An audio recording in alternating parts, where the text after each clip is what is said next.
एक ऐसी माँ जो अपनी ही बेटी की शादी का सौदा करती है, आखिर ये कैसी माँ है? क्या कोई मजबूरी थी या फिर पैसों का लालच जिसने एक माँ को ऐसा बना दिया? चलिए सुनते हैं एक ऐसी ही माँ की कहानी। अनुराधा जी ही वो माँ हैं जिनकी 3 बेटियां थीं, ईशा, रीत और रति।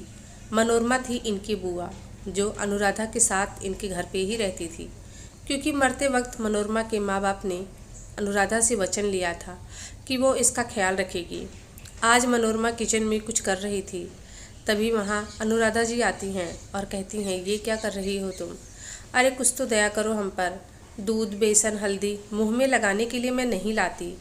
तभी मचलते हुए मनोरमा कहती है, भाभी बिजनेस का भी एक उसूल है, पहले कुछ लगाओ फिर कमाओ। अनुराधा कहती है, अगर हल्दी दूध से कोई गोरा होने लगता तो किसी को पार्लर जाने की ज़रूरत नहीं पड़ती। बस करो भाभी, कस्टमर भाग जाएंगे, थोड़ा धीरे बोलो। देखो मनोरमा, एक तो मैं घर का खर्च तक नहीं उठा पाती और तुम हो कि फिजूल का खर्चा करती रहती हो। मनोरमा कहती है, भाभी तुम्हें याद है ना, माँ ने मरते वक्त क्या कहा था कि मेरी बेटी का ख्याल रखना। ये कहते हुए वो चली जाती है और कुछ देर में डोरबेल बजती है। अनुराधा दरवाज़ा खोलती है, ईशा आती है। अनुराधा कहती है, क्या बात है, आज ऑफिस से जल्दी आ गई? हाँ माँ, मैंने जॉब छोड़ दिया। क्या जॉब छोड़ दिया, क्यों? तुम जानती हो ना कि तुम अकेली हो जो इस घर को संभाले हुए हो। मकान मालिक भी किराया लेने कभी भी आ सकता है। ईशा कहती है, माँ आप परेशान मत होइए, 1-2 दिन में जॉब मिल जाएगी। मैंने 1-2 जगह बात कर ली है, कल इंटरव्यू के लिए जाऊंगी। अनुराधा जी कहती हैं, लेकिन ये जॉब तो बहुत अच्छा था, सैलरी भी अच्छी दे रहा था, तो क्यों छोड़ दिया? माँ, मैनेजर की बदतमीजी बर्दाश्त नहीं होती थी, इसीलिए ये जॉब छोड़ दिया। माँ, आप जब से आई हूँ सवाल जवाब किए जा रही हैं, एक बार ये नहीं बोला कि बेटी भूख लगी होगी तो खाना खा ले।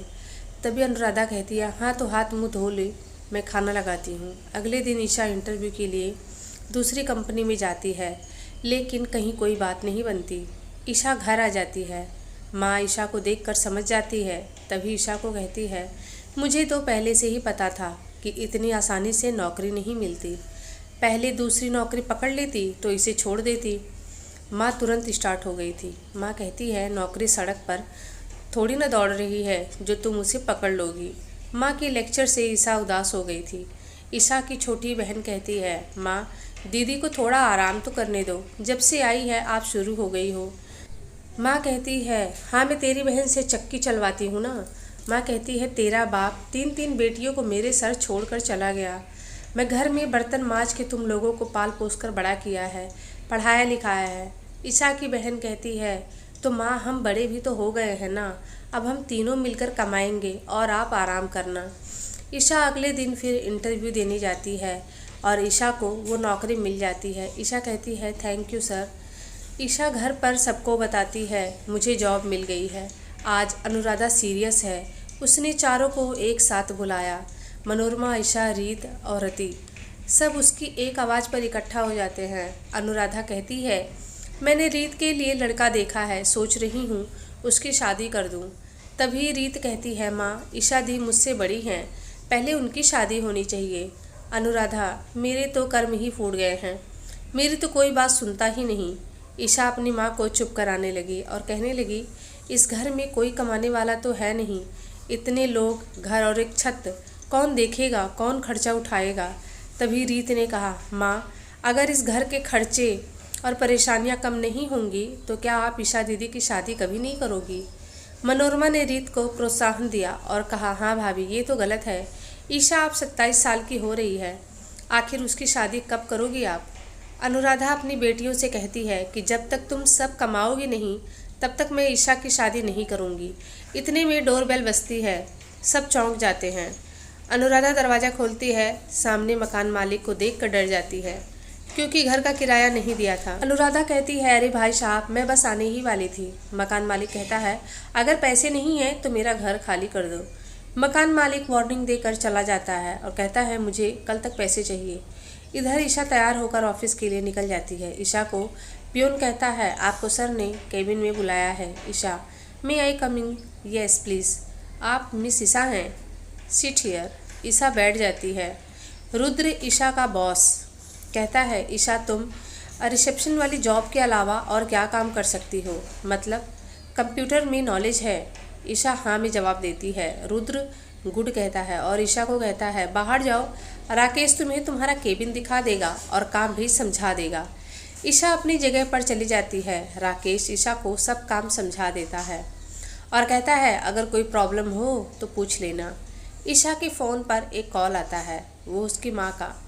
हेलो ईशा, आज ही एडवांस पैसे मांग लेना, जानती हो ना आज घर का किराया नहीं दिया तो मकान मालिक हमें घर से निकाल देगा।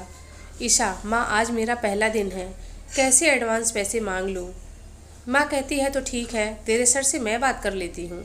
ईशा कहती है, नहीं आप रहने दो, मैं बात कर लूँगी। शाम के 5 बज चुके हैं। ईशा का घर जाने का टाइम हो रहा था। फिर वो भी बाहर सोफे पर बैठी थी और सोच रही थी कि कैसे कहूँ मैं सर से कि मुझे एडवांस पैसे चाहिए। कुछ देर में रुद्र अपने कैबिन से बाहर आता है और ईशा को देखकर कहता है, तुम अभी तक घर नहीं गई। ईशा कहती है, वो सर आपसे कुछ बात करनी है। रुद्र कहता है, बोलो क्या बात है। ईशा कहती है, सर मुझे एडवांस में पैसे चाहिए, मकान का किराया देना है। रुद्र कहता है, ओके बस इतनी सी बात है, तुम इतना घबरा क्यों रही हो, रुको मैं अभी आता हूँ। रुद्र अपने केबिन से एक लिफाफा उठाता है और ईशा को दे देता है। आओ मैं तुम्हें घर छोड़ देता हूँ। नहीं सर मैं चली जाऊँगी। ये कहकर ईशा घर के लिए निकल जाती है। रुद्र अपने घर पहुँच जाता है। तभी उसकी माँ आती है। रुद्र गुस्से में, आप क्यों आई हैं मेरे कमरे में। उसकी माँ कहती है, मैं तेरे लिए एक लड़की का रिश्ता लाई हूँ। रुद्र कहता है, मुझे कोई शादी नहीं करनी, आप यहाँ से चली जाओ।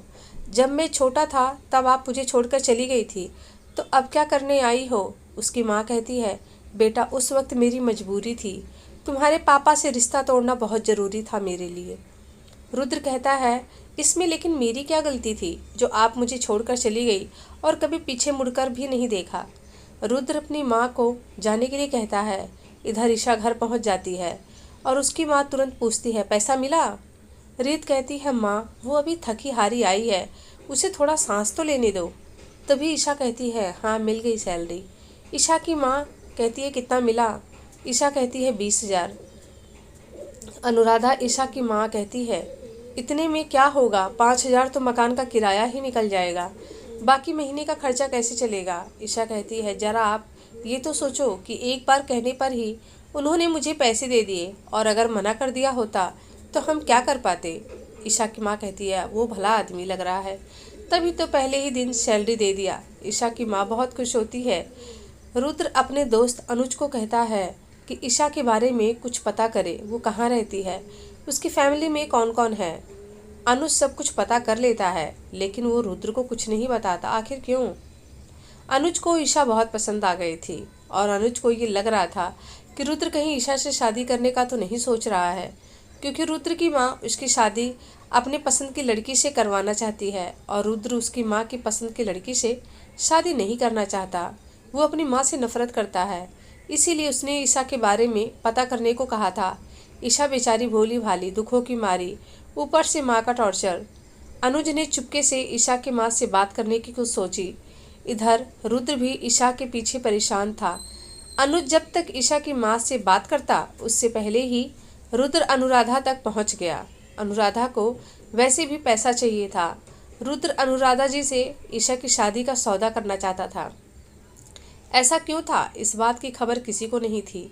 रुद्र ने अनुराधा जी से कहा, मैं आपकी बेटी ईशा से शादी करना चाहता हूँ, उसके लिए आप जो कहेंगी मैं वो करूँगा, लेकिन मुझे हर हाल में आपकी बेटी चाहिए। अनुराधा जी कहने लगी, ऐसा भी क्या है जो आप मेरी बेटी के पीछे ही पड़ गए हैं। अनुराधा जी को तो पैसे ही चाहिए थे, क्योंकि उसके पीछे उनकी मजबूरी भी थी। उनकी 3 बेटियां और ऊपर से एक ननद की जिम्मेदारी, उनकी भी तो शादी करवानी थी। बेचारी अकेली माँ ये सब कैसे करती, तो हम माँ को भी दोष नहीं दे सकते। इसीलिए उन्होंने रुद्र के सामने शर्त रखी कि मुझे पैसा नहीं चाहिए, अगर आप मेरी बाकी की बेटियों की शादी करवाएंगे तो ही मैं आपकी शादी ईशा से करवा सकती हूँ। बोलो शर्त मंजूर है। रुद्र कुछ देर सोचने लगा, फिर उसने हाँ कह दिया और ईशा की शादी का सौदा हो गया। अनुराधा जी घर आई और ईशा को कहने लगी, कल तुम्हें लड़का देखने आ रहा है। ईशा, बुआ, रीत, रति सब हैरान थी। सब ने एक साथ कहा, लड़का हमारे घर, लेकिन क्यों। माँ ने कहा, बोला ना ईशा को देखने आ रहा है, मतलब मैंने ईशा की शादी तय कर दी है। एक बहुत बड़े घर में ईशा वहाँ राज करेगी। रीत ने कहा, माँ लड़के की फ़ोटो तो दिखा दो। सब कहने लगे, हाँ हाँ हमें भी देखना है। ईशा हैरान परेशान थी, कौन होगा, कैसा होगा वो। अनुराधा जी ने कहा, चलो चलो सब खा पी कर सो जाओ, कल बहुत सी तैयारियां करनी हैं। अगली सुबह हुई तो सब तैयारियों में लग गए। मनोरमा किचन में लग गई, दोनों बहनें घर की सफाई में लग गई। तभी अनुराधा जी ने कहा, जल्दी जल्दी हाथ चलाओ, समय कम है हमारे पास। इधर रुद्र ने अपनी माँ को कहा, तैयार हो जाओ, हमें कहीं जाना है। और अगर चाहती हो कि मैं आपको माफ़ कर दूँ तो मैं जैसा कहूँगा आप वो करेंगी। इनकी बातें चल ही रही थी कि अनुज आ जाता है। अरे भाई, कहाँ जाने की तैयारी हो रही है? रुद्र कहता है, मैं तुझे कॉल ही करने वाला था। चल तैयार हो जा, हमें कहीं जाना है। अनुज, अरे भाई बता तो दो, कहाँ लेकर जा रहे हो? रुद्र कहता है, ये सरप्राइज़ है। तीनों तैयार होकर निकल जाते हैं। इधर माँ कहती है, बेटी ईशा तैयार हुई कि नहीं? लड़के वाले आते ही होंगे। ईशा तैयार हो गई थी, लेकिन अभी भी उसके मन में चल रहा था, अचानक माँ को मेरी शादी कैसे सूझ गई। उसे दाल में कुछ काला नजर आ रहा था, लेकिन माँ को कुछ नहीं कह सकती थी। अभी तो और भी बड़ा झटका लगने वाला है जब ईशा को ये पता चलेगा उसका होने वाला पति कौन है। अनुराधा जी बेसब्री से इंतजार कर रही थी। तभी दरवाजे की बेल बजी और सब खड़े हो गए। मनोरमा डोर खोलने गई। अनुराधा जी हाथ जोड़े, आइए आइए, यहाँ बैठ जाइए। अनुराधा ने मनोरमा को इशारा किया, चाय पानी लेकर आइए। कुछ देर में रुद्र ने कहा, आंटी जी ईशा को बुलाइए। हाँ बेटा जरूर। अनुज को हक्का बक्का रह गया। रीत ईशा को लेकर आई। आज ईशा का अलग ही रूप नजर आया, बहुत ही सुंदर लग रही थी वो। रुद्र और अनुज दोनों ही देखते रह गए। रुद्र ने अनुज को कोहनी मारी, क्यों, लगा ना झटका? अनुज हल्की सी स्माइल के साथ, हाँ। असली झटका तो ईशा को लगा जब उसने अपने बॉस को देखा। उसके मुंह से निकला, अरे सर आप यहाँ कैसे? रुद्र ने कहा, क्यों, आपकी माँ ने आपको कुछ बताया नहीं? ईशा की माँ हंसने लगी। वो मैं ईशा को सरप्राइज़ देना चाहती थी। रुद्र ने सब बताया कि वो कैसे ईशा को पहली नज़र में ही पसंद कर चुके थे और शादी करना चाहते थे। फिर क्या था, तुम्हारी माँ से बात की और आज मैं यहाँ। रुद्र ने कहा, मैं तुम्हें पसंद नहीं हूँ क्या? बोल सकती हो, मैं बिना कुछ कहे यहाँ से चला जाऊँगा। ईशा की माँ ने ईशा को इशारा किया। तभी ईशा ने ना में सर हिलाया। अनुराधा जी ने कहा, भला मेरी बेटी को क्या ऐतराज होगा, क्या कमी है आप में? ये बात तो रुद्र हट्टा कट्टा लंबा चौड़ा हैंडसम था और ईशा को भी पसंद भी था। रुद्र की माँ ईशा को अपने पास बिठा ली। वो बेटे के आगे कुछ ना बोल पाई। रुद्र ने ये सब अपनी माँ की पसंद की हुई लड़की से बचने के लिए ही किया था। इस तरह ईशा की शादी तय हो गई और वो दिन भी आ गया जब ईशा दुल्हन बनकर मंडप में आई। दोनों की जोड़ी खूब जच रही थी। आज अनुराधा जी बेटी को देखकर बहुत रोई थी, क्योंकि वो जानती थी उसने बहुत कुछ झेला है हमारे लिए। ईशा की शादी हो गई और उसकी विदाई का भी समय आ गया। ईशा अपनी माँ को पकड़कर बहुत रोई। अनुराधा जी ने कहा, बेटी जाने जाने में मैंने तेरा बहुत दिल दुखाया है, मुझे माफ़ कर देना। ईशा ने माँ का हाथ पकड़ लिया। ये क्या कह रही हो माँ, आपने कुछ गलत नहीं किया है, आपने भी बहुत दुख सहे हैं। आप रुद्र के पास अनुराधा जी आकर कहती हैं, बेटा जो कहा था उसे कभी मत भूलना। रुद्र हाँ में जवाब देता है और कहता है, आप परेशान ना होइए, आज से ये मेरा परिवार है तो जिम्मेदारी भी मेरी है। ईशा की विदाई हो जाती है। दोस्तों ये थी आज की कहानी, कैसी लगी कमेंट जरूर करना। उम्मीद है आप लोग को ये वीडियो जरूर पसंद आया होगा, तो वीडियो को लाइक शेयर एंड सब्सक्राइब कीजिएगा। मिलती हूँ अगली वीडियो में एक अच्छी सी कहानी के साथ। धन्यवाद।